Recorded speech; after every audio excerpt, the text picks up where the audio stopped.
Namaste and a very good evening to all of you. I welcome you to my channel, The Outlier. My name is Mithun. In today's video, I'll be talking about how to perform credit risk analysis using an interesting algorithm called as the CN2 rule inducer. Even before I proceed to demonstrate credit risk analysis using the CN2 algorithm, may I request you to subscribe to my channel, also like and share my videos. Let me begin by introducing you to the data set that I have.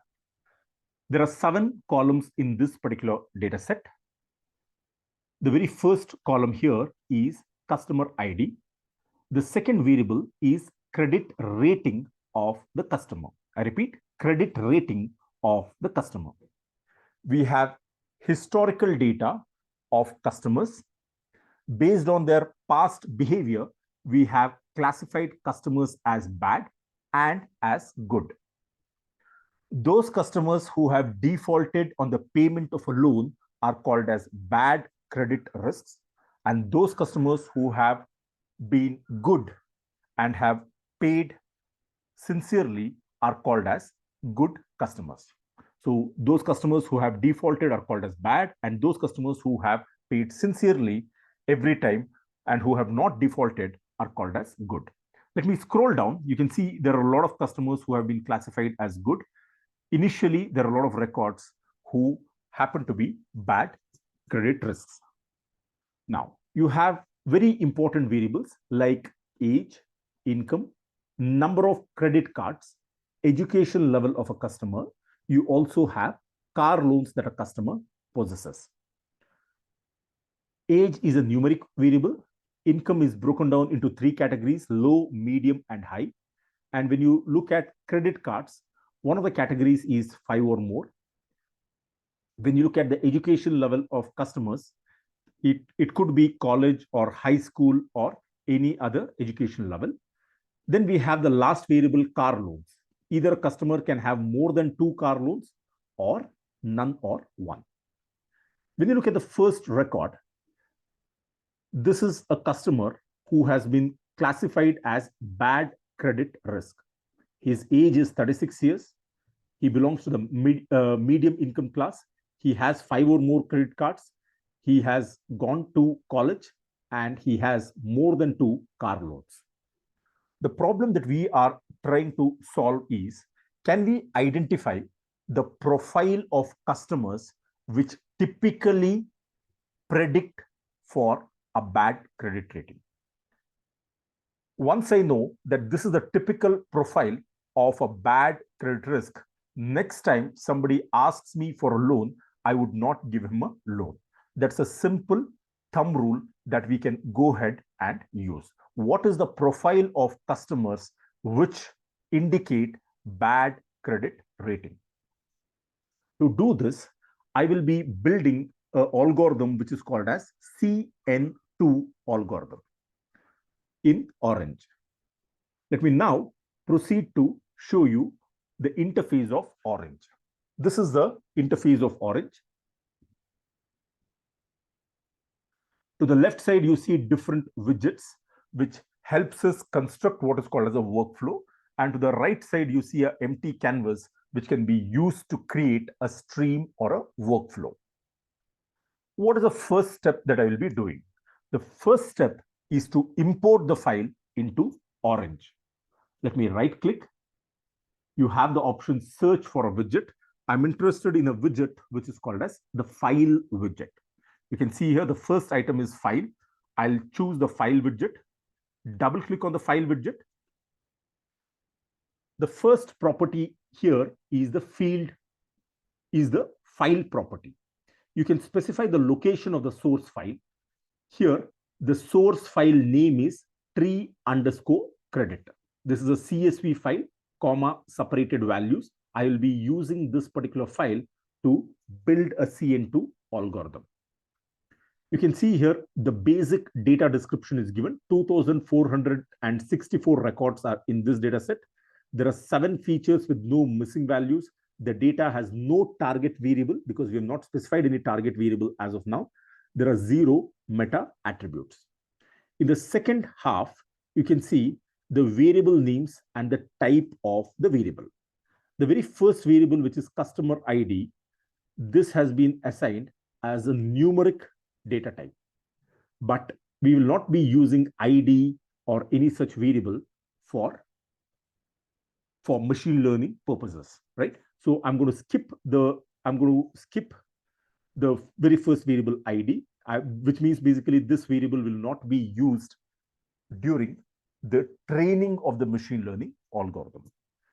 The second variable, credit rating, it's a categorical variable. I've specified the role as target. There are two values, 0 and 1. The rest of the variables, age, income, you're already familiar with. These are my demographic details, and these demographic details will be used as independent variables to train the machine learning algorithm. Let me close this particular window. Before closing, let me quickly apply all the selections that I've made and then close this particular window. So congratulations, we have executed the first step, which is to load the file into Orange. Let me right click now and choose what is called as the table widget. What does the table widget do? The table widget helps us visualize the data set. You can see here, this is the data set that you earlier saw in the spreadsheet. The first column is credit rating, which is highlighted. The second field is age. Then you have income, credit card, so on and so forth. If you want to visualize any numeric variable, you can choose the option visualize. The moment you click on the option visualize, you can see here bars. The bars basically tell me the value in the cell. Longer the bar, higher is the value of the cell. Shorter the bar, it indicates smaller is the value in the cell. I'm not interested in visualizing, so I'll just remove this particular option. So this is how the data set looks like in Orange. Let me close this particular window. So we've finished the first two steps. One is to import, and the second one is to display the file. What is the third step? The third step is to call the CN2 algorithm. Let me right click here and type CN2. You can see here, there are two options, CN2 rule induction, which is what I will be choosing, CN2 rule induction. I'll establish a connection between the source file and the CN2 rule induction. At this stage, let me explain what exactly is a CN2 algorithm. CN2 is a supervised learning technique, which means that we have a dependent variable and a set of independent variables. It is a classification algorithm, which means that whenever the data set has a target variable which is binary, we can use the CN2 algorithm. It is not required that the target variable is always binary. If it is categorical in nature with even more than two categories, you can use the CN2 algorithm. It is a rule-based classifier. What does this mean? It simply means that the CN2 algorithm pulls out very simple and easy to understand rules. Based on these rules, we can go ahead and predict whether a customer will be a bad credit rating or a good credit rating. The last point here is that the CN2 algorithm works even when the training data is very noisy and imperfect. This is the most important feature of a CN2 algorithm, that is, it is able to work and give us good results even when the training data is highly imperfect. So at this stage, Orange has executed the CN2 rule induction method. I want to see the contents of the output. To display the contents, let me simply right click and choose the option CN2 I'll better type it here, CN2. You can see here, CN2 rule viewer. This will display the output of the CN2 algorithm. Let me quickly establish a connection here between CN2 rule induction and CN2 rule viewer. I'm going to open up this particular widget. This is the output of CN2 rule induction. I know that there's a lot of information here. It may be slightly confusing and intimidating in the beginning, but there is nothing to worry. It is pretty easy to understand once you are able to figure out what is this algorithm telling us. You can see here, these are the rules that the algorithm has extracted. If you look at the margin here, let me scroll down to the last rule. It says 195, which means that the CN2 rule inducer has extracted 195 rules or patterns from the data set.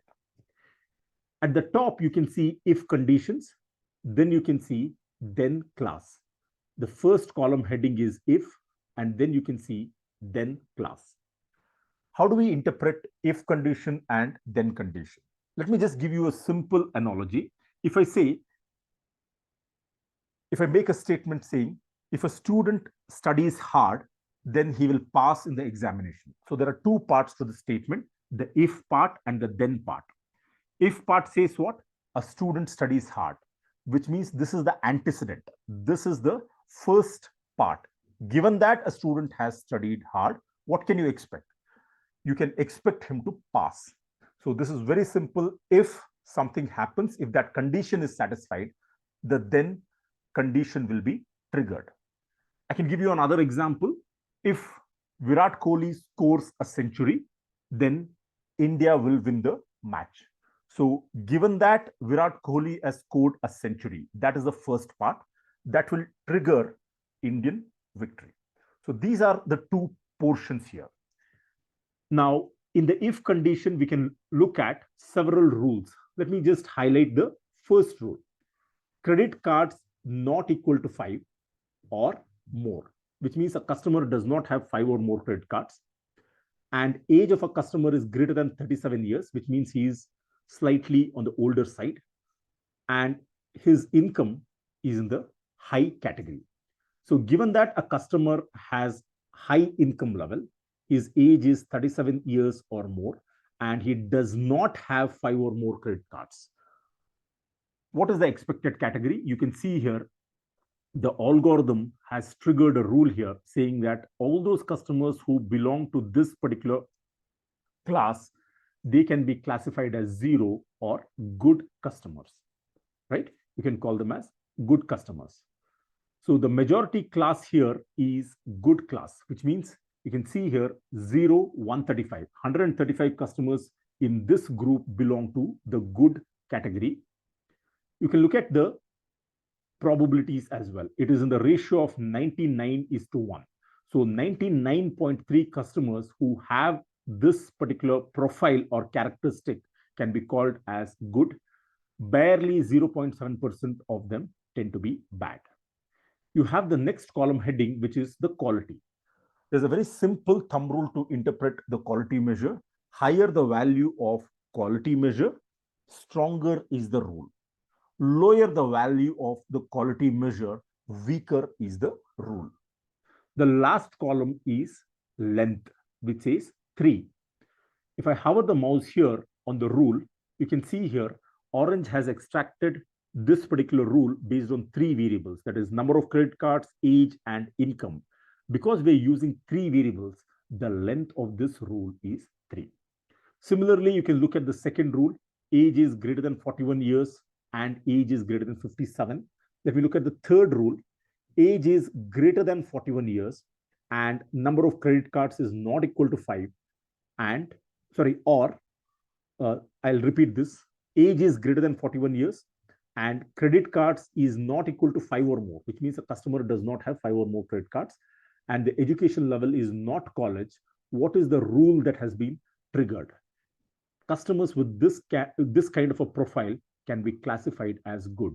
Remember, 0 is the coding for good. So you have 50 customers here. So out of 50, all 50 of them tend to be good. The probability here is 98.1, roughly you can say 98. So 98% of the customers tend to be good, and 1.9% tend to be bad credit risk. You can see here under the distribution column, there is a blue bar which indicates the frequency distribution.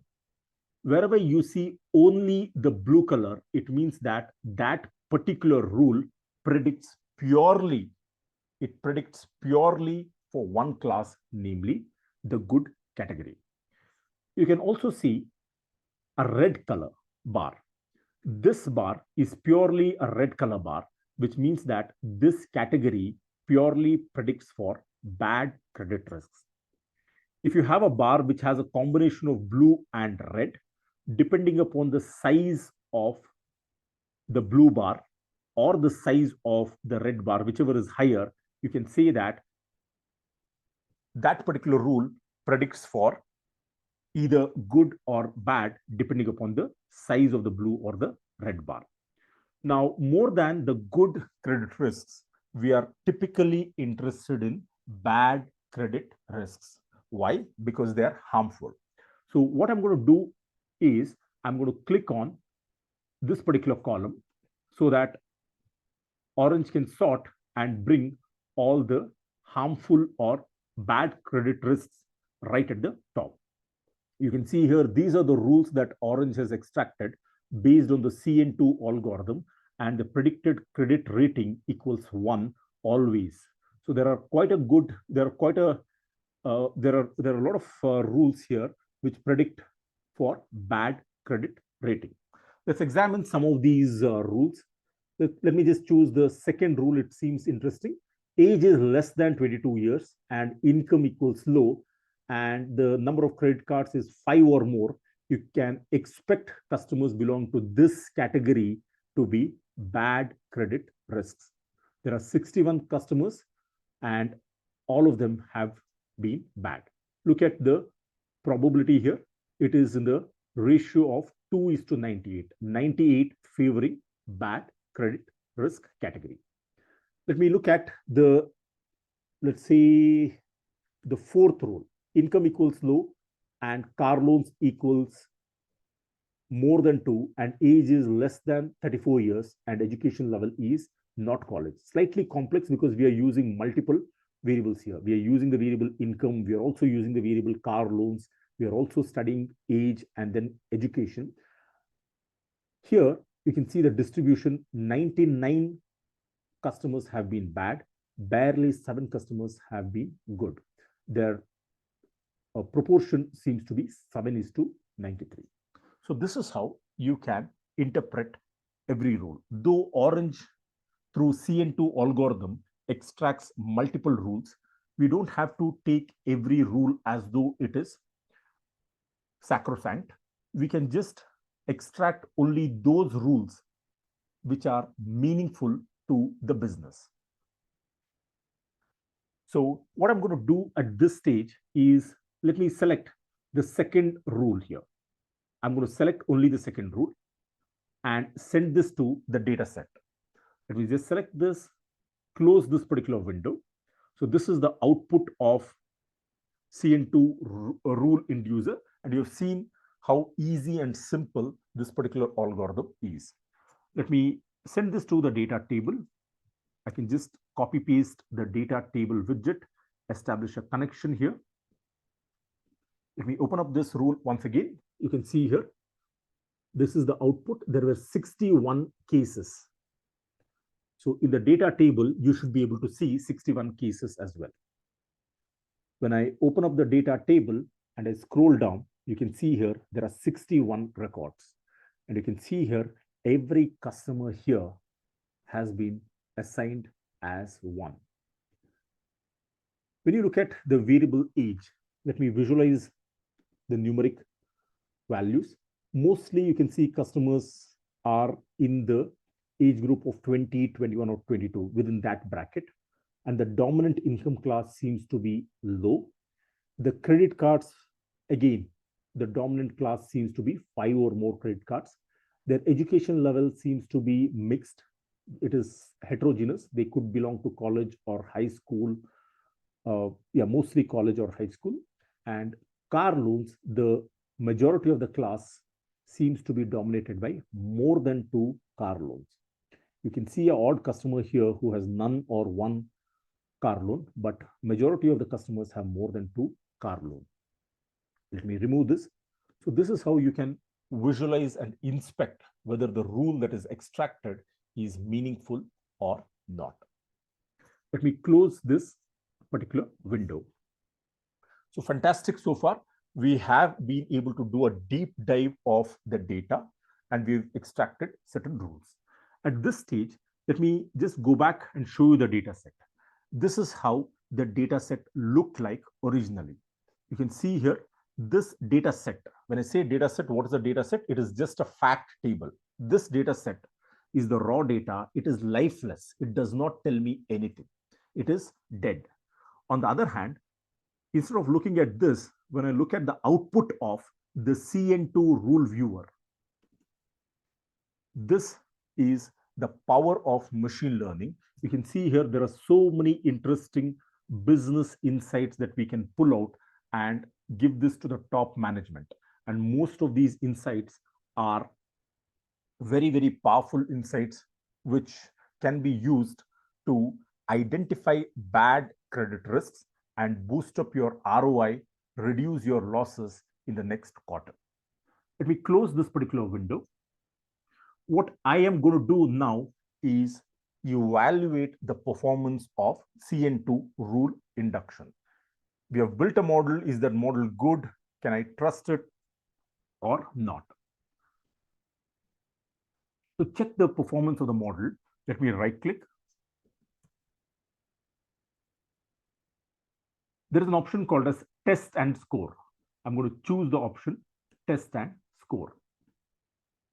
Now, I'm going to establish a connection between the CN2 rule induction and test and score. This is the learner. This learner needs some data. So I'm going to feed the data as well. You can see here right now it is 0%. The algorithm is running. So we can evaluate the accuracy once this is over. Yes, we are going to look at the performance of the CN2 rule induction algorithm. Let me open up this particular widget. What you are seeing here is cross validation. This is a very, very important step. This step is usually asked in the interview. How did you evaluate the model? So even from an interview purpose, you can expect a question as to what do you mean by cross validation? Here, the number of folds is 5. You can perform a 5-fold cross validation or a 10-fold cross validation. Typically, we perform a 10-fold cross validation. What does 10-fold cross validation mean? In the case of 10-fold cross validation, what happens is the cross validation procedure splits the data into 10 subsets. I repeat, if you're performing a 10-fold cross validation, the cross validation procedure splits the data into 10 subsets, and then it uses the 9 subsets for training the CN2 rule inducer model, and the remaining subset, that is the 10 subset, is used for testing. So the entire data set is broken down into 10 subsets. 9 are used for training. After training, on the balance or the remaining data set, remaining subset of the data set, we will be testing our model. It repeats this procedure 9 more times, each time using a different subset for testing. So it's entirely your choice. Here, I am using 5-fold cross validation, which simply means that the entire data set will be partitioned into 5 subgroups. On the 4 subgroups, the model will be trained. On the last or the remaining data set, the model will be tested. This procedure is repeated 4 additional times. So we have 5 important performance measuring metrics. You can see here CN2 rule inducer, AUC. AUC for a CN2 algorithm is 0.85, which is on the higher side. Remember, AUC will lie between 0 and 1. Typically, if the AUC is greater than 0.7, it's a good sign. Here, my AUC value is greater than 0.7. It is 0.85, and hence the performance of the model is very good. Now let's look at the next metric, which is CA, or classification accuracy. Again, this is a value which lies between 0 and 1. Since the classification accuracy is 0.78, which means that at an overall level, the performance of the model is 78%. The accuracy of the model is 78%. F1 score. What is the F1 score? It is the harmonic mean between the precision and recall. The formula is 2 times precision multiplied by recall divided by precision plus recall. We can also see precision and recall.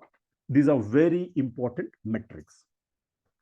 If you recall the formula for precision, precision is true positive divided by true positives plus false positives. So there's a very curious relationship between the precision and the false positives. Precision has an inverse relationship between precision shares an inverse relationship with that of false positives. If the false positives go down, precision goes up. On the other hand, if the false positives go up, precision comes down. Since the precision value is on the higher side, since the precision value is greater than 0.7, it means that our false positives is low. This is a good sign. Now, we can also look at the value of recall. How do you check recall? How do you calculate recall? Recall is simply true positives divided by true positives plus false negatives. So in the denominator, you have true positives plus false negatives. Again, there's an inverse relationship between recall and false negatives.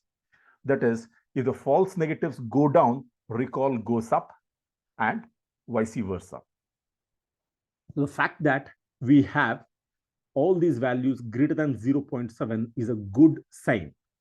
It means that the CN2 rule inducer is working well.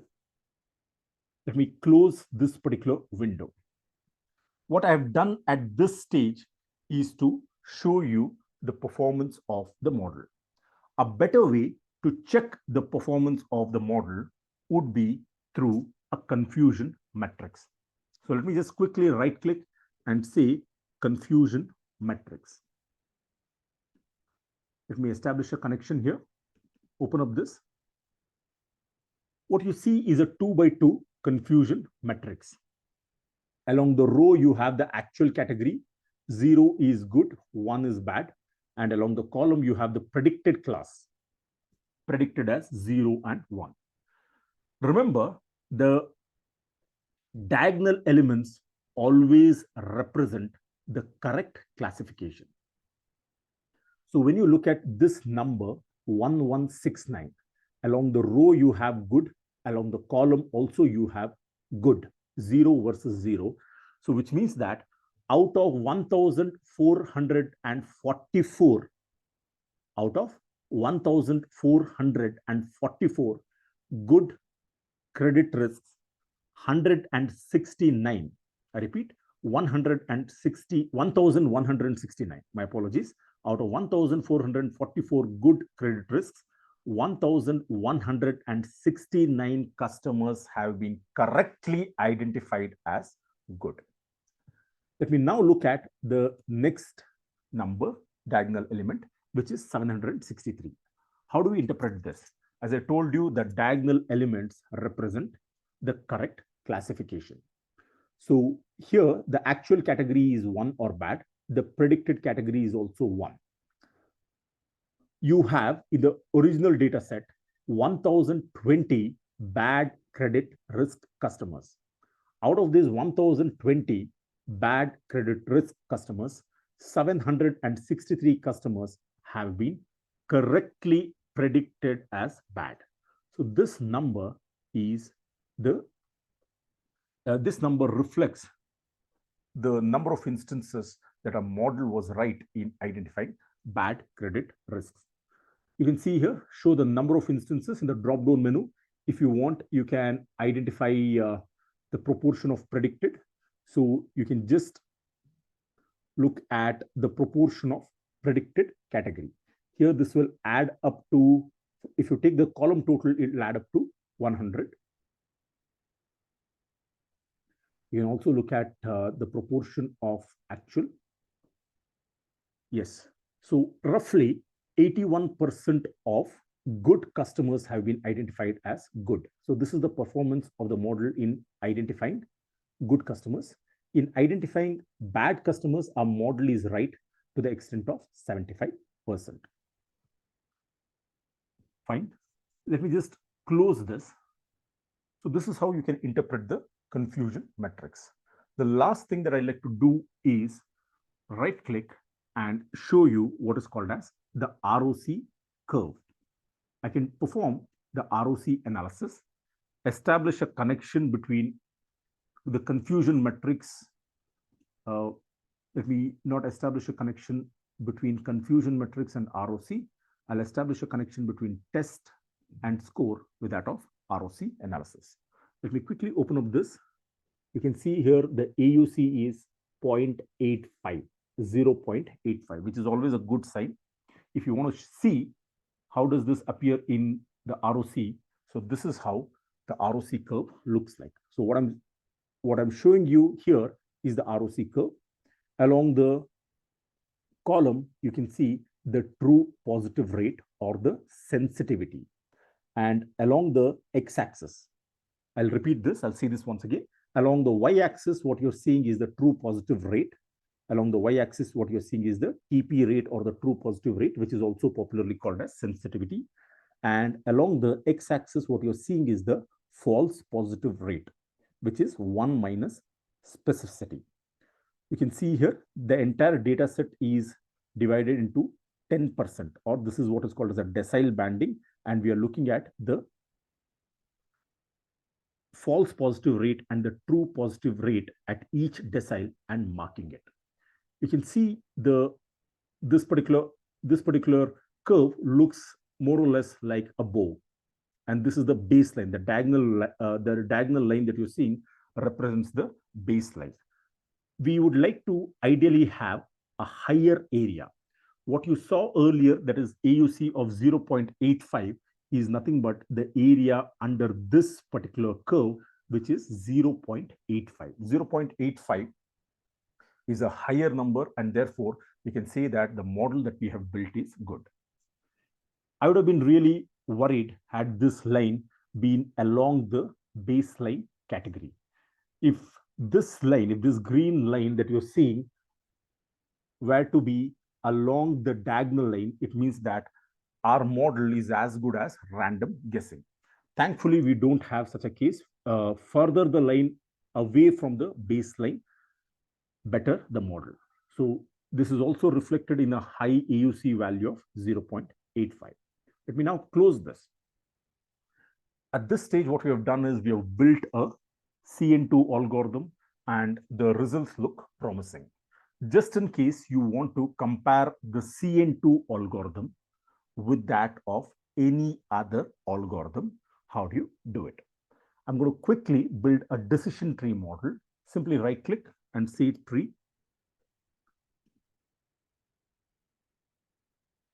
So this is the tree algorithm. I can establish a connection between the tree algorithm and test and score. Let me open up the test and score option. Let me maximize this window.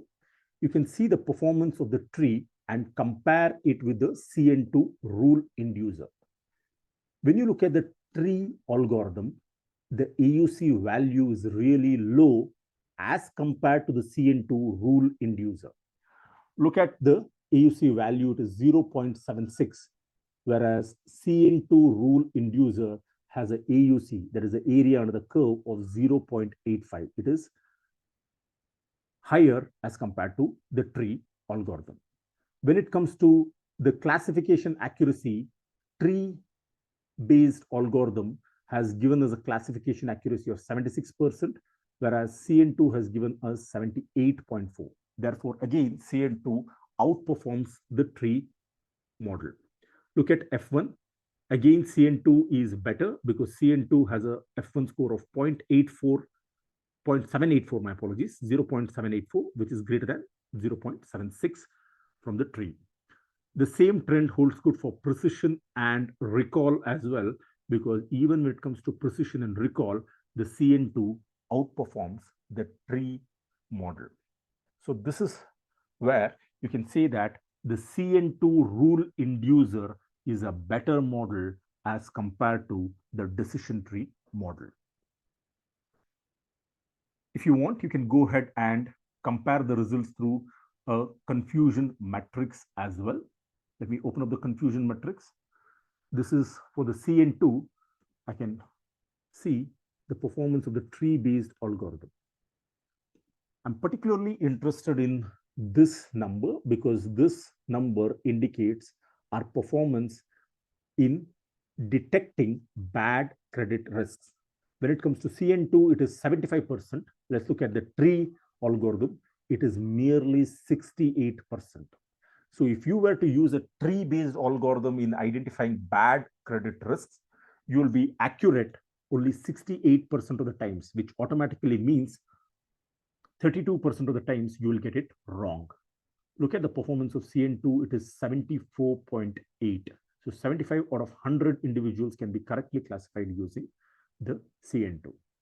Let me close this. I'd like to also see the performance of the ROC curve. Interestingly, you have both these curves. I've chosen both of these classifiers. The target category that I've chosen is 1.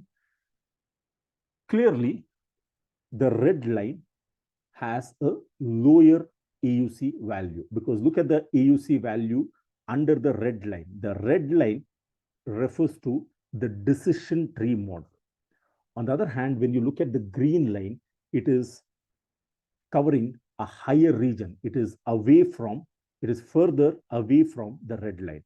The green line corresponds to the CN2 rule inducer. Since the green line has a higher AUC value, this again goes to show that CN2 rule inducer is a better model than the decision tree model.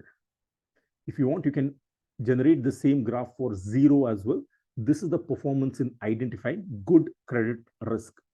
Again, you can see here the green line or the CN2 rule inducer covers a larger area. Higher the AUC, better the model. When it comes to the red line, its performance seems to be slightly varying. It is erratic, and therefore you can conclude that the CN2 rule inducer is outperforming the tree-based diagram. With this, I have come to the end of today's video. In today's video, we have seen how to build a CN2 algorithm. We've also looked at what is cross-validation. Next, we looked at how to generate a ROC curve. We were able to compare the performance between a CN2 algorithm versus a decision tree algorithm. I thank you very much for watching this particular video. I request you to subscribe to my channel, also like and share my videos. Thank you very much once again. Have a great day ahead.